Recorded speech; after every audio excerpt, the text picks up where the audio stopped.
To my YouTube channel. I hope guys आप सभी लोग बहुत अच्छे होंगे। सो गाइस आज ये एक स्पेशल वीडियो है उन बच्चों के लिए जिनके स्पीकिंग में बैंड स्कोर है वो इम्प्रूव नहीं होते हैं। उनकी जो मेन प्रॉब्लम है वो स्पीकिंग में ही है। सो आज मैं आपको बताऊंगी टिप्स एंड ट्रिक्स कि कैसे हम इसको इम्प्रूव कर सकते हैं। सो ये पार्ट 1 होगा। पार्ट 2 मैं बहुत ही जल्दी अपलोड करूँगी जिस पे मैं आपको डिटेल्स में चीज़ें बताऊँगी।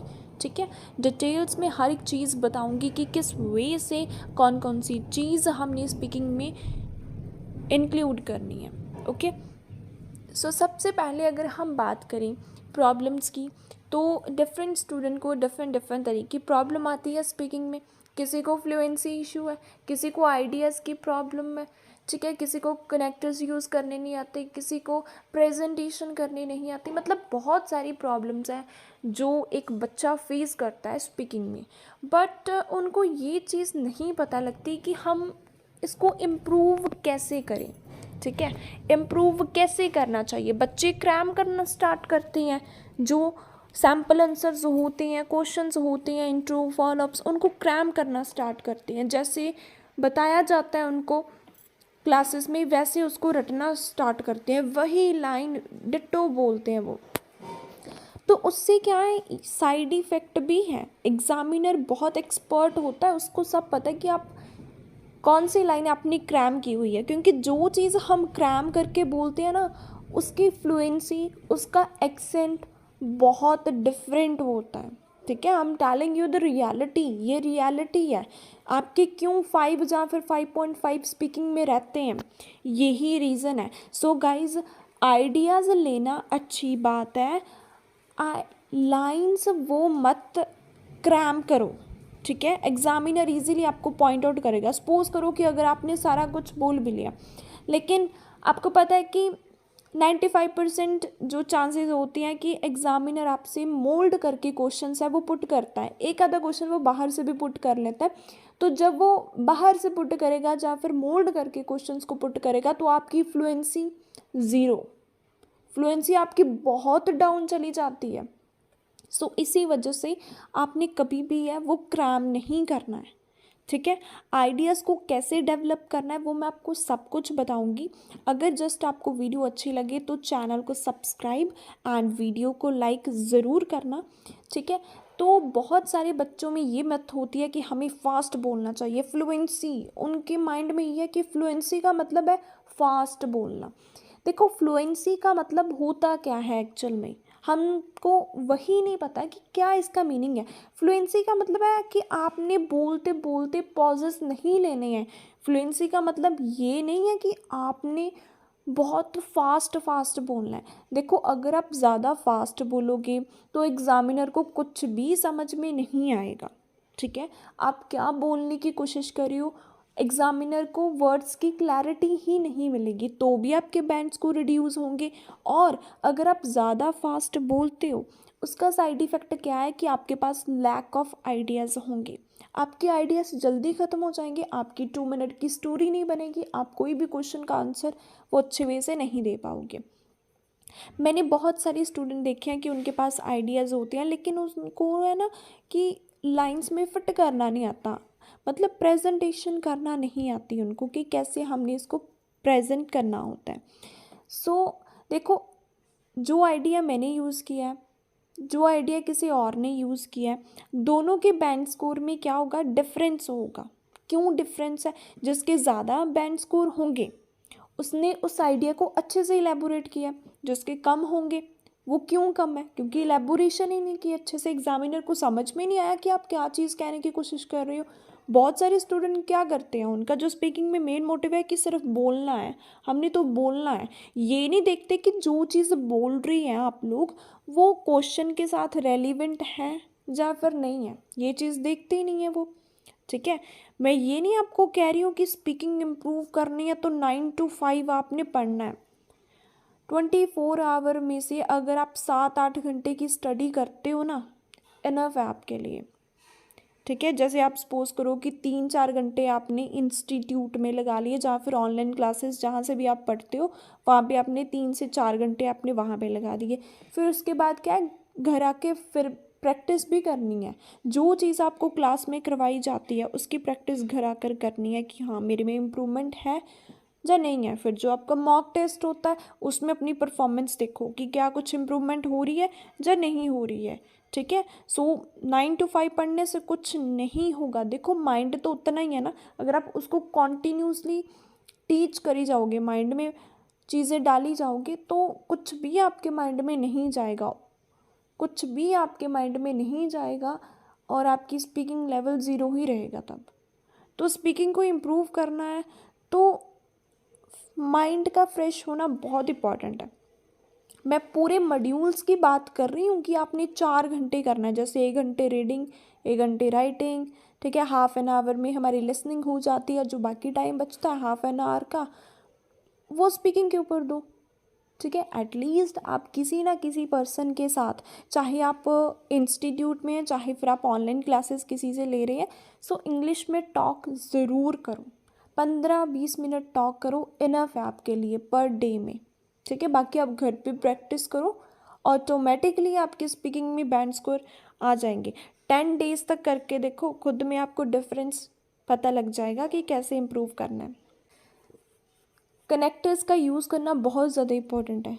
बहुत सारे स्टूडेंट हैं, answer yes, definitely, yes, definitely. क्या कर रही हो, ये रेपिटेशन हो रही है ना इसकी। अगर रेपिटेशन होगी तो क्या होगा, फिर बैंड्स को तो रिड्यूस होंगे फिर। So try to add variations add करो। वोकैब भी इम्पॉर्टेंट है, लेक्सिकल रिसोर्सेज जिसको हम बोल देते हैं। सो वोकैब भी इम्पॉर्टेंट है, लेकिन ऐसी वोकैब यूज़ करो जिसका मीनिंग आपको पता है, और वो वोकैब का वर्ड ज़्यादा हाई फाई नहीं होना चाहिए, जो नॉर्मल वोकैब होती है वो यूज़ करो। ठीक है, जैसे मैं आपको सेपरेट वीडियो में बताऊंगी कि अगर आपको पार्ट 1 के क्वेश्चंस पुट किए जाते हैं तो उसका आंसर आपने कैसे देना है। मैं थोड़ी कम वीडियोस अपलोड कर रही हूँ चैनल के ऊपर, क्योंकि मेरा स्केड्यूल थोड़ा सा हेक्टिक है। ठीक है, ऑनलाइन क्लासेस की वजह से थोड़ा स्केड्यूल हेक्टिक हो जाता है। सो बट मैं ट्राई करूँगी कि आपको अच्छे से समझ में आ जाए कि कैसे हम स्पीकिंग को इम्प्रूव करेंगे।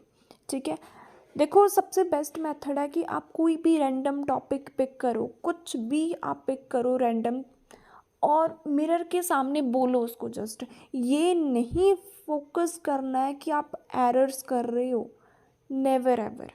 स्टार्टिंग में ऐसे करोगे प्रैक्टिस तो ऑटोमेटिकली आपकी जो स्पीकिंग है इम्प्रूव होगी। कोई भी रैंडमली सपोज करो एजुकेशन के ऊपर जो आपके माइंड में आता है इंग्लिश में बोलो उसको।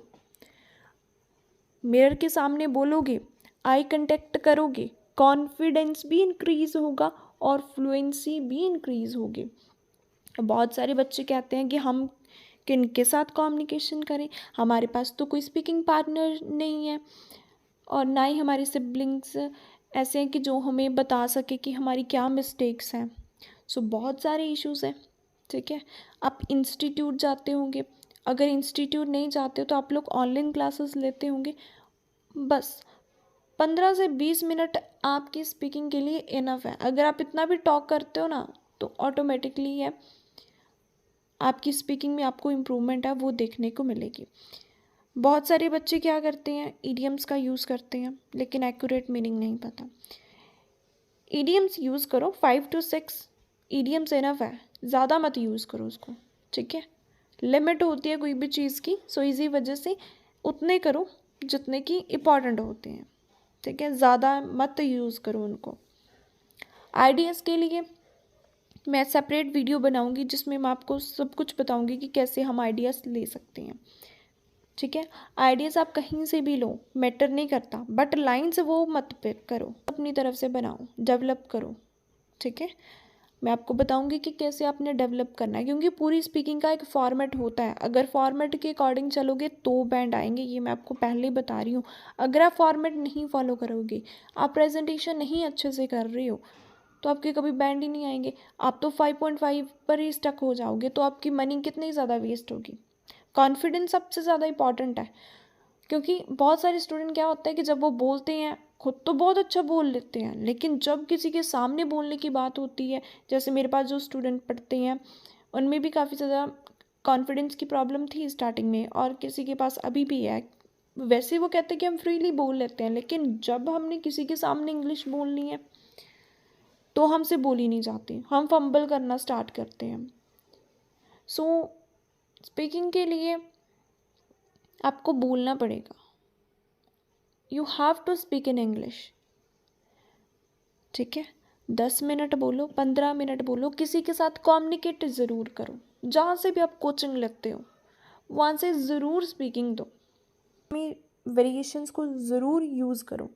बहुत सारे बच्चे क्या करते हैं, नॉट ओनली बट ऑल्सो का यूज़ बहुत करते हैं। कोई और भी हमारे पास सेंटेंसेस हैं, उनको भी यूज़ करो, आपके बैंड्स को डेफिनेटली इनहांस होंगे उससे, ठीक है। जो तो मैंने छोटा सा ओवरव्यू दिया है ताकि आपको एटलीस्ट समझ में आए कि आपकी क्या क्या गलतियाँ हैं। बहुत सारे बच्चे क्या करते हैं, इंस्टीट्यूट जाते हैं लेकिन स्पीकिंग नहीं देते हैं। भैया आप अपना पैसा वेस्ट कर रहे हो, स्पीकिंग ज़रूर दो, ठीक है। स्पीकिंग ज़रूर दो, बहुत इंपॉर्टेंट है। आप अगर अपने टीचर्स के सामने नहीं बोल पा रहे हो, देन हाउ इट्स पॉसिबल कि आप एग्ज़ामिनर के सामने बोल लोगे। बहुत बच्चे क्या करते हैं, हम यहाँ पर टिप्स एंड ट्रिक्स देखेंगे और सीधा जाकर हम एग्ज़ामिनर के सामने बोल देंगे। अगर आप लोग अपने टीचर के सामने नहीं बोल पा रहे हो तो नर्वसनेस आपको डबल होगी जब आप फाइनल में दोगे स्पीकिंग, ठीक है। सो जो भी आपको टिप्स एंड ट्रिक्स बताई जाती हैं, जो आपका फीडबैक आपको आपके टीचर्स देते हैं कि ये आपका फीडबैक है, आपके पॉजेस हैं, आपके कनेक्टर्स इशू हैं, ठीक है, आपका जो क्यू कार्ड है वो ऑर्गेनाइज वे से नहीं है, जो वो आपको फीडबैक देते हैं उस फीडबैक को ज़रूर पढ़ना। काफ़ी बच्चे क्या करती हैं, देख लेते हैं कि हाँ 5.5 है, 6 है, दैट्स इट। वो देखते ही नहीं है कि उन्होंने क्या क्या चीज़ वहाँ पे मेंशन की हुई है। सो जो भी आपको फीडबैक मिलता है उसको ज़रूर देखो। नेक्स्ट टाइम जब आपका नेक्स्ट मॉक टेस्ट होगा तो ट्राई करो कि वो मिस्टेक ना हो। अगर आपको नहीं पता कि वो मिस्टेक कैसे इम्प्रूव करनी है तो आप अपने टीचर के साथ कंसल्ट करो ना, वो आपको डेफिनेटली बताएंगे कि कैसे आपने इसको इम्प्रूव करना है। तो उनके लिए यही सजेशन है कि मिरर के सामने बोलो, ठीक है। मिरर के सामने बोलो, ये मत सोचो कि हाँ मैं ये भी गलती कर रहा हूँ, ये भी गलती हो रही है, ठीक है। और ये भी बहुत सारी मैंने प्रॉब्लम्स देखी हैं जहाँ पे हमने प्रेजेंट टेंस में बोलना होता है वहाँ पे पास्ट जाता है, जहाँ पे पास्ट बोलना होता है वहाँ पे फ्यूचर चला जाता है। बहुत सारी कॉम्प्लेक्सिटी हो जाती है। ये आपको तब आपकी स्पीकिंग इम्प्रूव होगी जब आपको राइट गाइडर मिलेगा, ओके। जब आपको राइट गाइडर मिलेगा और आप अपना 100% देंगे, आपका ट्यूटर आप 100% देगा, तो ऑटोमेटिकली आपकी जो स्पीकिंग है वो बहुत हद तक इम्प्रूव होगी, ठीक है। सो राइट गाइडर को चूज़ करके अपना 100% दो, आपको अपने आप फ्रूटफुल रिजल्ट है वो मिलने स्टार्ट हो जाएंगे, ओके। सो आई होप आपको ये वीडियो अच्छी लगी होगी। अगर आपको डिटेल में और वीडियोस चाहिए तो कमेंट सेक्शन में बता देना, I will definitely make video for you. Thank you for watching and supporting ELS with M K channel.